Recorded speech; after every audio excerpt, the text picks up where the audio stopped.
from One Pick Wonder, and today I'm going to be reviewing a board game called Abyss. Abyss is published by Bombyx. It's for ages 14 and up, 2 to 4 players, and it plays in about 45 minutes. So in this card game, you're collecting these little cards that have different colors and symbols on them. The starfish are yellow, the squid are purple, the crab are red, and so on. And you're collecting different combinations of those colors so that you can recruit lords into your kingdom. And that's the whole premise of the game, is that you're trying to take over Abyss by collecting a great court of lords. So as you collect these lords, they will provide special actions. Sometimes you can take them immediately. Sometimes they are only actions that will work when that lord is not in a location. And these lords also give you victory points.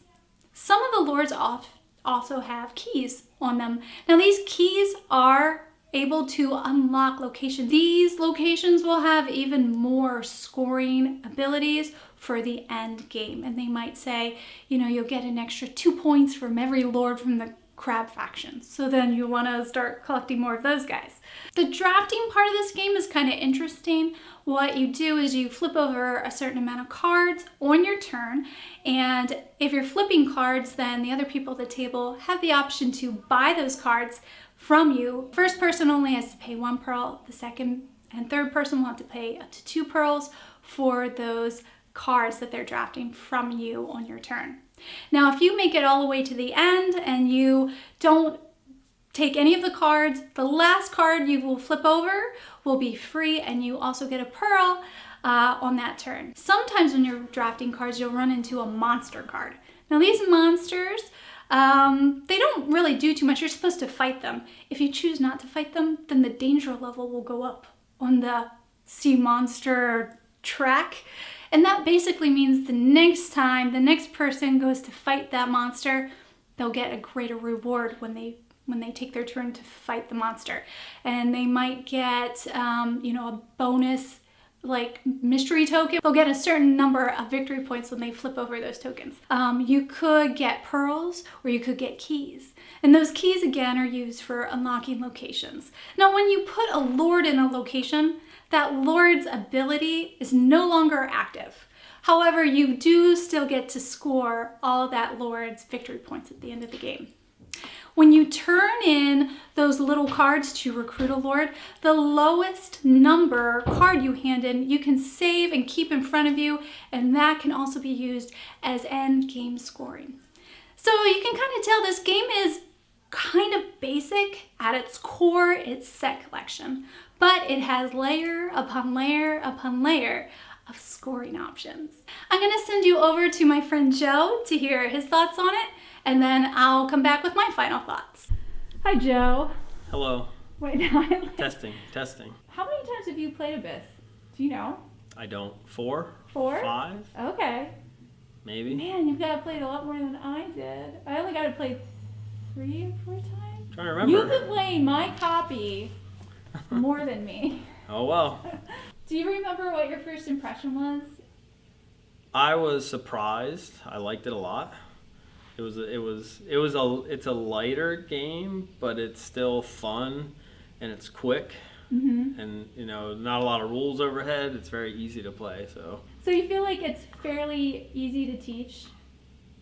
Like, do you recall? I'd say it's pretty easy to teach. I think the only thing that we get tripped up on with new players is the circles at the bottom. Like, that's exactly how, because I think we played it wrong. Yeah. That's exactly how many factions. You can't use more. I think the first time we played, if it had 3, that was like the minimum. Right. I don't know who taught that. I think Daniel taught that. Honestly, playing it the correct way makes it a little tighter, little.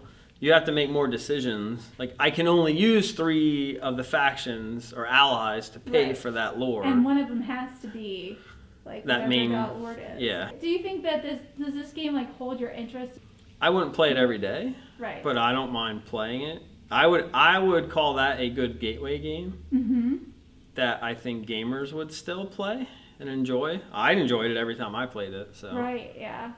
Cool. I don't know. Would you compare it to any other game? Like, I was thinking of this, and it sounds weird. And I know I'm going to butcher the name, Medici, or some people say Medici. It's kind of it's that like press your luck aspect of the cards. Do I take this good card or do I wait for a better card? Right, because when it's your turn, it kind of feels a little bit like an auction, a little bit. It is. Other people it's can weird buy that you get cards. last pick, like the other people get to take. So really, you need almost 3 good cards to come out because the first 2 are probably going to get taken up. But you get pearls. There are decisions to be made. Mm-hmm. There are choices. It's not just on rails. Okay, I definitely want to take this.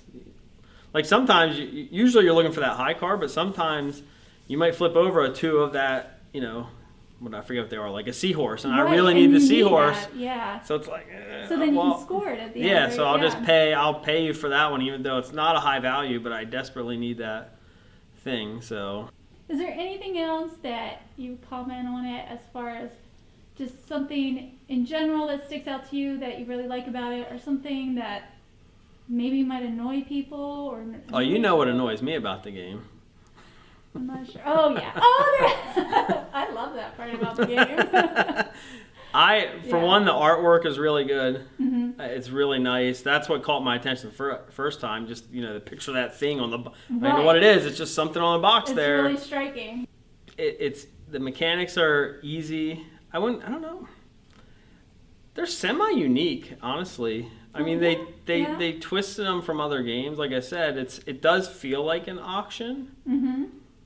Yeah. But it's not really an auction. And what you don't like about it is the monster tokens, because there's one monster token worth 4 victory points. It's more than one, isn't it? I think there's only one. Yeah, and I know. When I play, I always try to get that one. But it's not only, so the game is random. There's definitely random, like mitigate it, but it's still random. You don't know what card you're going to flip. The one you want might not be there. Right. But those tokens, not only are they random, there's only so many monster cards in the deck. In the last game we played, I saw one, and it was at the first level, so I basically got nothing for it. There was no, I never got a monster card after that, and I didn't, and then there's no reason I would never.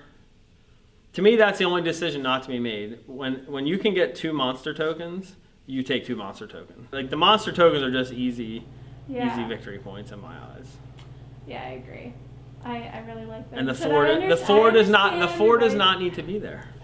If you want to make them all 2s and 3s, or Well, when we play your copy, you can take the 4 out. I already did. Okay. Did you burn it? No, I didn't. I didn't open my copy yet. Well, if that's any clue, I paid full price for a copy when I own a game store. Well, that's something. Because I can't get it. So. Yeah, so it must be pretty good. Oh. So, well, maybe we'll see you in the Abyss expansion review. Thanks again. Thanks. So Abyss is interesting because when I first started playing it, I thought it was kind of hard. I don't know why. I think I was a little confused on how the locations worked. However, the more I played it, the more I realized it is an easy breezy set collection game with lots of choices to make on the spot. I was talking to my husband about it, and I was thinking it kind of reminds me of a little bit like Ticket to Ride, but it's a little bit more than Ticket to Ride. There's more options. And Daniel made the point, my husband made the point, that Ticket to Ride is more about planning and strategy and people messing up your plans and then figuring out how to, make the most of what people messed up. Abyss is similar in the fact that you're collecting sets to try and get lords. However, people can quickly take the lords that you want. Things can move very rapidly in Abyss, and Abyss is less about planning and more about thinking on your feet. So I kind of appreciate that. It's a nice change from strategic thinky planning games to more of calculating quickly on your feet what's the best choice and what you should do. I love, love, love the artwork in Abyss. It is gorgeous. I love how dark it is. I love those ultraviolet colors in the artwork. It is just fantastical and phenomenal. I think the more I play it, the more I like it, which is a really good experience to have with a board game. The turns, like, they go pretty quickly, so it's not like there's a lot of downtime where you're just waiting. You have choices to make when it's not your turn, which I think is a tremendous characteristic to have in board games. I really like when board games are able to include everyone at the game table on everyone's turn. I mean, if you are a person that's played Ticket to Ride a couple times and you're looking for something a little bit more, a little different, I think Abyss would be just a great one to add to anyone's collection that's kind of, you know, on that interest level. For all the things I mentioned, Abyss gets 5 pips out of 6. I hope you guys enjoyed this review of Abyss. Let me know what your thoughts on it. And also let me know if you played the expansion. We have the expansion. We haven't played it yet. So definitely on our to-do list. I'm excited to play that and review that in the future. I hope you guys have a great day. Take care out there and stay safe, and I'll see you in the next video.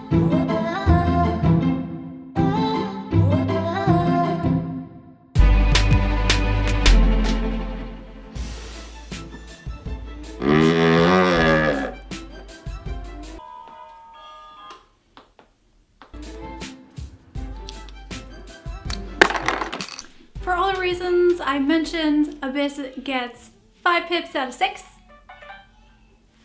Yeah, this game definitely benefits from playing the rules correctly. Oh yeah. Oh yeah.